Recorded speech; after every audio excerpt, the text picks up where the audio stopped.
And what you need is something that'll pay the bills. So that has to do with your what is acceptable pay for you, the minimum acceptable pay. So, and it also has to do with what can you handle for your peace of mind, your mental health, and your contentness, and then what can you physically do.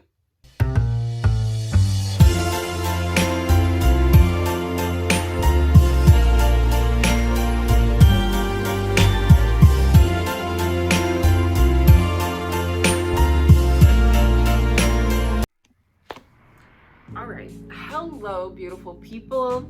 So today we are going to be talking about how to successfully job hunt, how to find the perfect job for you, how to get your dream job, all of it. So,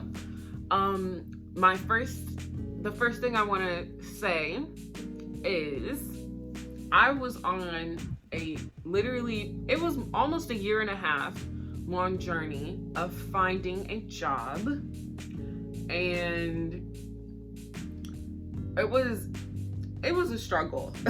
It really was a struggle, and I've just now finally not just found, but I'm working that job. I've just now actually been able to work that job that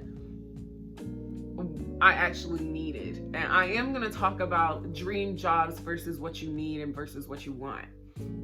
So, our first step, because this is an actual step checklist, and I'll make a little PDF to put in the description down below for you guys to download if you would like to just read it and look at it.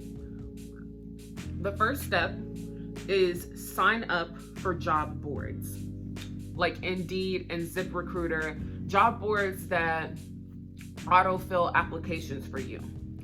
Not just because it is fast and you won't have to keep inputting your information all the time, but because it exposes you to other jobs out there. It really, really exposes you to more jobs and more things that you actually need. And while you're on these job boards, just know that the jobs you start applying for will be the only jobs you see for a minute until you start applying for different types of jobs. If you start applying for customer service representatives, you're only going to see customer service representatives. If you start applying for paralegal jobs, you're only going to see paralegal jobs. If you start applying for what else? Project management, you're only going to get project management. So things like that to keep in mind when you're applying on these job boards. They also are really good because they'll send you notifications about your application, about new jobs. They'll send you notifications about like different opportunities in your area, or if you're looking for a remote job, different opportunities remotely. Also on Indeed, it is required for businesses to put an actual description of the job you're going to be doing and how much you will be paid. Not all of them put it there, but that's something we're going to talk about later too. Not all of them put it there, but it is mostly, you're basically always going to see how much someone pays if you're looking on the job boards. All right. The next step is to review and update your resume. Make sure your past jobs are in order of most recent to least recent. So if you just worked a job 2 months ago, put that one there first. And then if you've worked a job 6 months ago, put that one after. All right, and make sure you update your skills section. Put in, and also another trick when you're updating your resume, if you want to make it super personalized to each company or business that you're applying for, take the skills that they're looking for in employees and put those in your skills section in your resume. And the next tip for resumes is no more than front and back. You do not want a longer resume than 2 pages And most places really only look at one page. That's just, it just really is, like, it happens that way, which is upsetting, and it sounds like they don't actually want to find the right person because they're not looking through everything. But besides the point. So the next thing within your resumes, any experience is experience. If you haven't actually worked a job before, but you've volunteered at your local, like, community center for the past 5 years, that's experience. Put that on there. Tell them what you did in that role. Make sure you are describing the roles in not only a professional way, but a way that sounds really productive. Like, even if all you did was sit there and you cleaned tables all day. All you did was clean tables.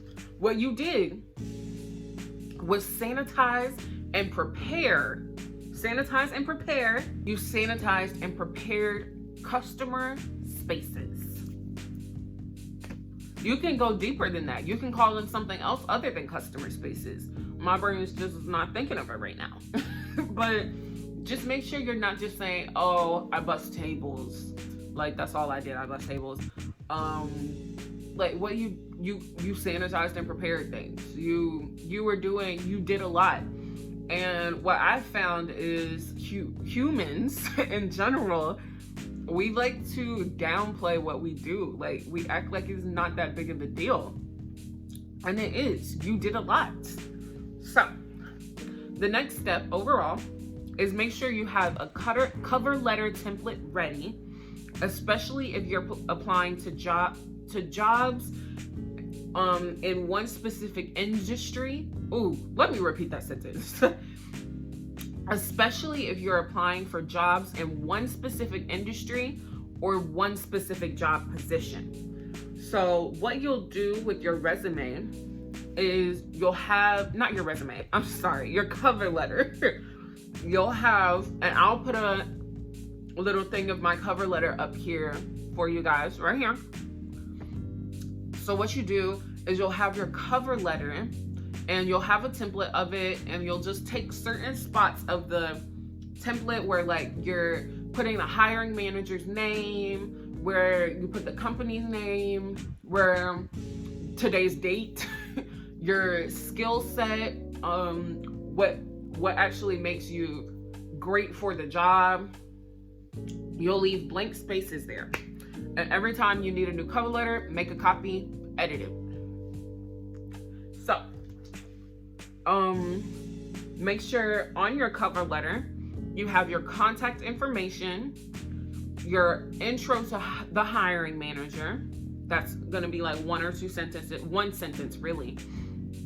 Why you're qualified for the job, and put the skills that they're looking for in the applicants. Like I was saying in the resume, when you read the job description, input the skills and add some more too that they're looking for in applicants relevant. Make sure the ones you're adding are relevant. But yeah, put them in that little section with why you're qualified for the job. And then make sure you leave an enticement for them to contact you. Be like, I would love to hear back from you guys, or I'm looking forward to hearing back from you guys, or if you have any further questions or concerns, please contact me. If you would like to know more about my last job, please contact me, things like that. And then you'll just have a closing sentence. Thank you thank you. Thank you for your attention, something like that. And then you'll close it off with your signature. But yeah, make sure you have a cover letter template handy. The next step is pay attention to job posts in your area. Even if you're looking for a remote job, pay attention to job posts in your area, physical job posts in your area. Now hiring signs, see what they said. What are they hiring for? How much are they trying to pay? See if there's a pattern of what the people in your location, what jobs are being needed. See if there's a pattern of that. because usually if there's a pattern of the jobs that people are trying to hire for, that means either no one really wants that job right now, or they're not paying enough for that job. If they're always looking for one specific type of position, no one wants the job for a reason. So I think this step is really to weed out things that you don't want, that you don't need. And also, you can use this when you're looking for remote jobs. If you see positions by one or two positions by the same company, like over and over and over again, that says to me it's not even worth the try, because no one wants it. And sure, you can try, because don't follow the crowd and don't just assume, but to me it's an indicator that they either aren't paying enough, or they don't treat their employees the way that they should be treated. The next step, and what I think is hands down one of the number one steps, it could be top two once I keep reading through the list, but I think it's number one: know what your minimum acceptable pay is, and do not apply for jobs less than that. Don't. Because what your minimum acceptable pay is, it's not just what you think you deserve or what you want. It's also what can you survive off of, what pays your bills, what will actually help you and be a job, and not something that just sucks out and takes time from you and still leaves you in the negative. So yeah, make sure you know that, because the minute you start applying for jobs that don't pay you as much as you need is the minute it feels extremely hopeless, because you're working and working and working and your bills still aren't getting paid. I've been in that position before, because I took a job that it doesn't pay what I needed, and I applied for that job knowing it wasn't paying what I needed. Like, that was unnecessary harm I did to myself. Yeah. Let's see, what's next? Number 6, especially when you are applying for remote jobs, be interview ready. And I'm not talking about your attire, I'm talking about your mentality and knowing answers to certain interview questions. Questions like, why do you want to work for us, and how would you be good for our company? You need to know answers to that. And my answer was always, I'm currently a 1099 worker. I'm looking for a more consistent and sustainable income. And that wasn't necessarily a bad answer or a good answer. It was an honest answer, but jobs are mostly looking for, do you like our company? How are we gonna know that you're gonna stay in our company? And how do we know you're serious about this? That's really what the question is. So just think about that answer. You can come up with a generic answer that you can modify each time a different company calls, or if you're applying for the same position over and over, you can just come up with a generic answer that fits the position, and then you can still modify it to add how it pertains to the specific company. But when you're applying for remote jobs, you literally never know when you're going to get a phone call, and that phone call isn't to schedule an interview. They want to have it then and there. They literally they're going to call you and they're going to be like, hi, is this Zaria Berry? Yes, this is Zaria Berry. Hi, you applied for this position. We wanted to go ahead and ask you a few questions, see if you're still interested. Yes, I'm still interested. Okay, why do you want this job? That's when it starts. It literally starts right there when you're applying for remote jobs. So be mentally interview ready. And I can always drop a link below with some interview questions that you guys can study and just make sure you know brief answers to at the very minimum while you're applying for jobs. Okay. The next thing is, if possible, keep your current job until you start paid work. Listen, when I first started looking for a job, I was an Uber Eats driver. I'm still doing Uber Eats because my live ops job hasn't paid me yet. I just started working live ops. So Uber Eats I was doing, and it was paying me. But while I was looking for a job, I never stopped doing Uber Eats because I would get hired for jobs, go to my first day, and the workplace is not what it said it was. Or I would get hired and no one would tell me when to come in. I would get hired and for the remote jobs, I would get hired and the job description was not what the job was. That was a really big problem I jumped into while looking for remote jobs. The description was not what they wanted me to do. And it's not just like, oh, like if you're in like a restaurant and they're like, oh, you're supposed to be you're supposed to be serving food, but now we want you to do the window orders. It wasn't like that. It would be, I applied to be a real estate assistant once, an assistant working in a real estate office virtually. And when I actually got to the job and started, it was a sales job. I was supposed to be selling like knives or something. And I was like, so y'all a scam. This is a scam. But yeah, it's possible, try to keep your current job until you have your new job and you started paid work already. And honestly, me personally, I'm gonna keep doing Uber Eats until I get my third paycheck, because I get 2 paychecks a month, and really how they pay us is a month after the work has been completed. So the 16th of November, I get paid on the 16th of December for that, not the 1st. The 1st through the 15th of November, if I had been working then, I would have gotten paid on December the 1st. So that's what I'm saying. Things like that, you never know like how like your paycheck and when you're gonna get paid, how it ends up working out, because people start jobs at different times and companies will wait until they can just pay you on the next pay period sometimes.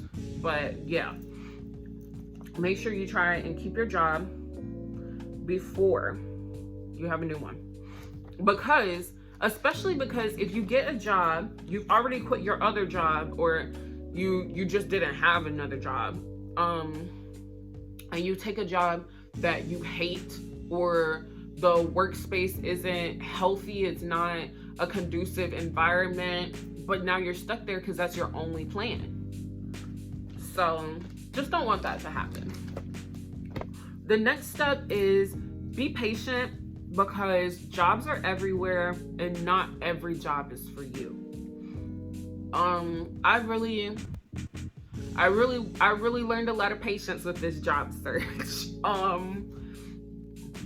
And the main part of the patience had to do with me knowing the fact that jobs are everywhere. And I'm like, jobs are everywhere. I see all these jobs and I just need someone to hire me and pay me. But I also was like, well, I don't want this in a job. I can't have this in a job. It needs to be this. Excuse me. I have to have this. And that plays into a part of not every job is for you. And that's it kind of sucks, because the economy we're in, the country we're in, you have to have a job. You need a job.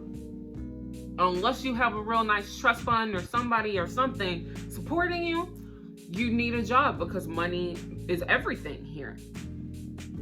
And it's really scary to think about sometimes, that like, oh, I can't take this job because I am not comfortable with the 30-minute commute. I know I wake up late too often and there's a little bit of traffic on the way. Like, I cannot do that because I'll end up getting fired because I'm late all the time. And that's something that that job isn't for you. You can't commute 30 minutes. That job is not for you. You can do a 10-minute commute, because if you wake up If you wake up 30 minutes late and you usually wake up 2 hours before you, or 1.5 hours before you're supposed to be there, you can make that happen faster than if you have a 30-minute commute and you've woken up 30 minutes late. That is, I don't know about you guys, but if I wake up late, I woke up late. Like, it's late. So, yeah. And then one other thing I will say about not every job is for you is, like before I was saying, we talk about dream jobs versus what you need and versus what you want. And what you need is something that'll pay the bills. So that has to do with your, what is acceptable pay for you, the minimum acceptable pay.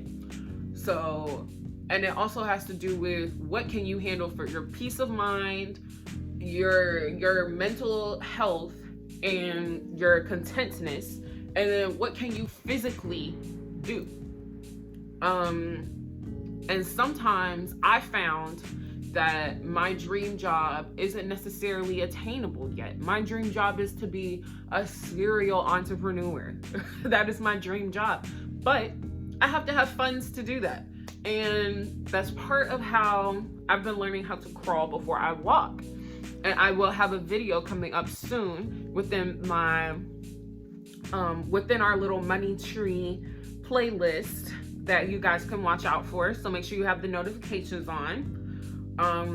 But yeah, I had to learn to crawl before I walk because my dream job is not where I'm personally at yet. I can't have my dream job yet. I have to crawl before I walk. And your dream job may be something that you didn't even realize you don't want.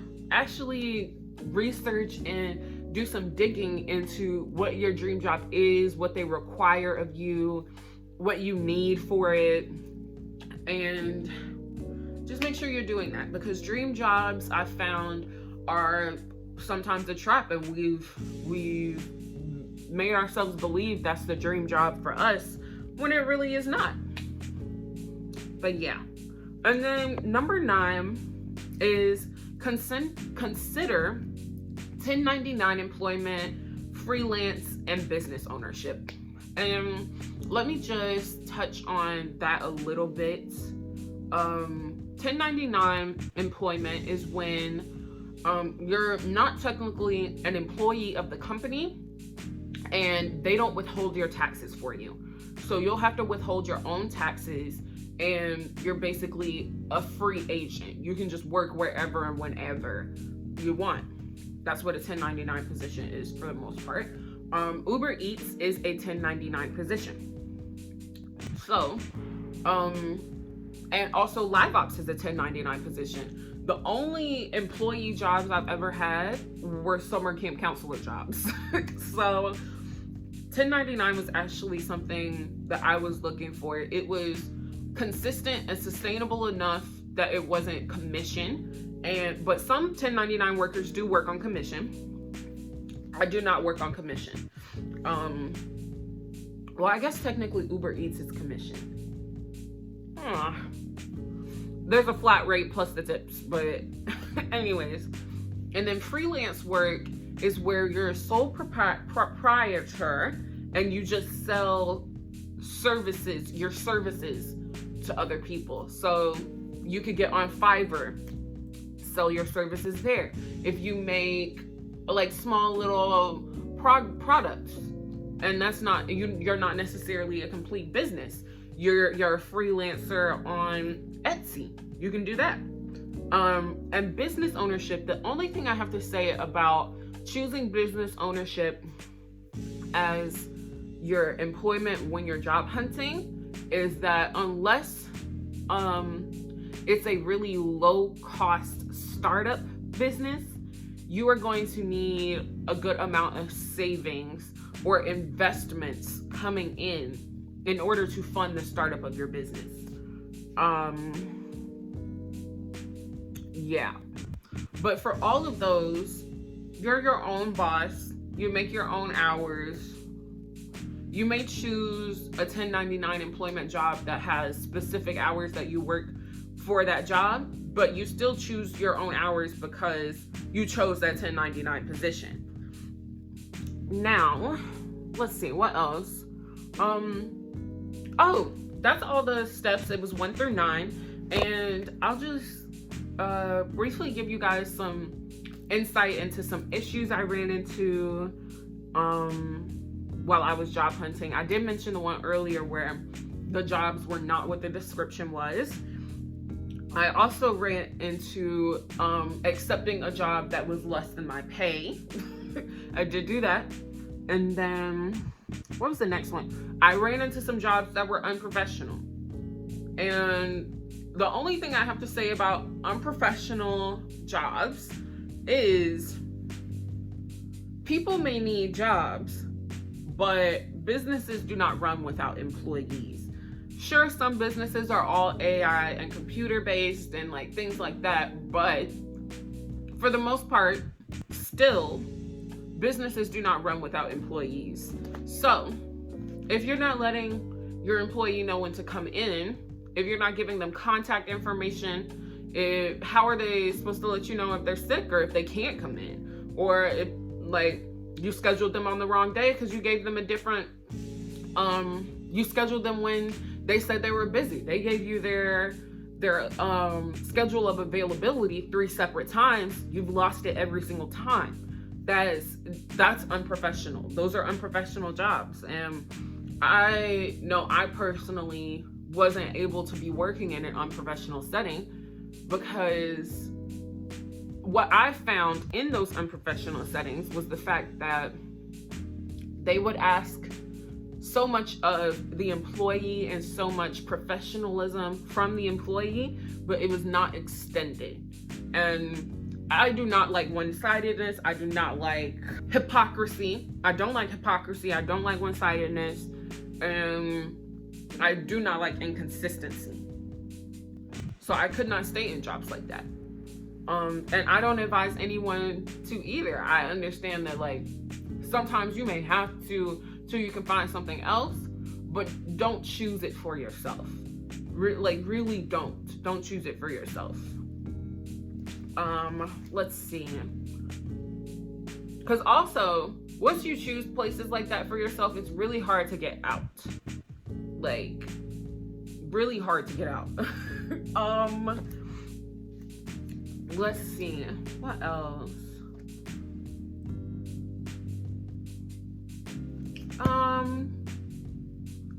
I will say for freelance work and certain 1099 employment, and especially for business ownership, you will need your own discipline and or a routine. You are your own boss and you can choose when to work, but you need to work. Like, you have to work. So you have to choose that for yourself.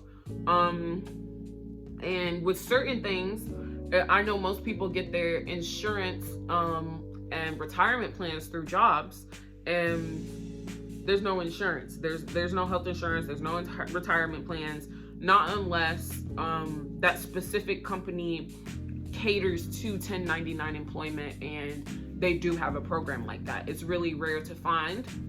Most of them do have partnerships with insurance companies or like retirement fund companies where they can give you discounts on plans and things like that.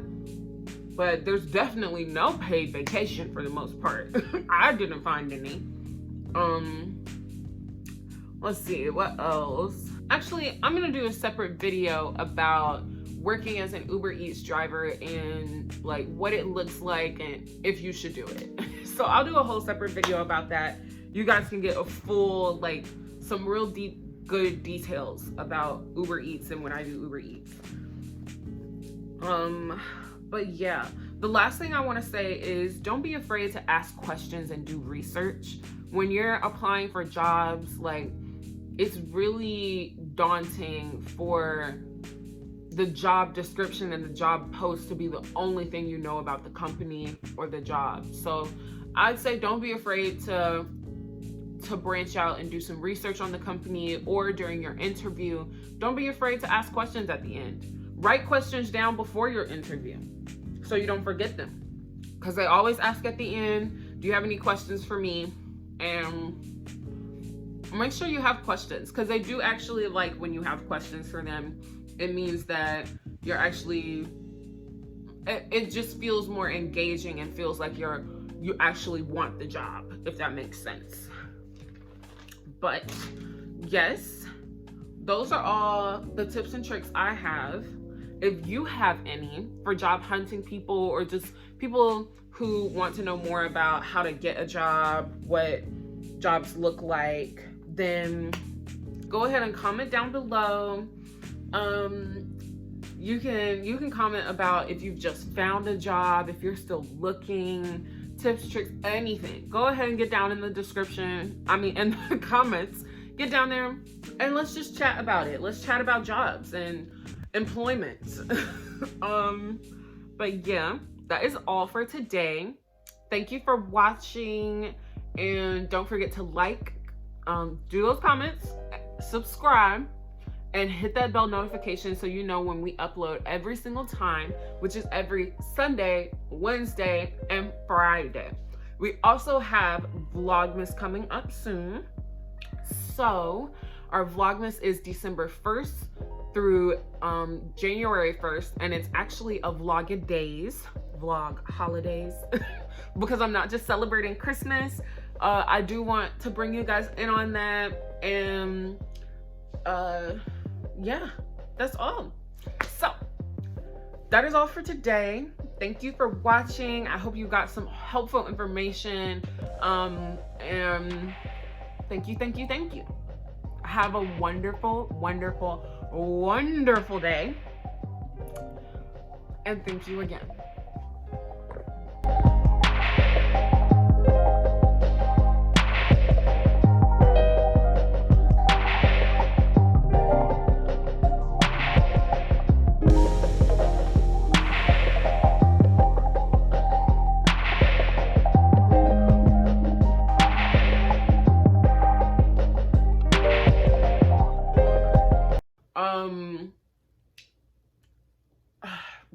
What?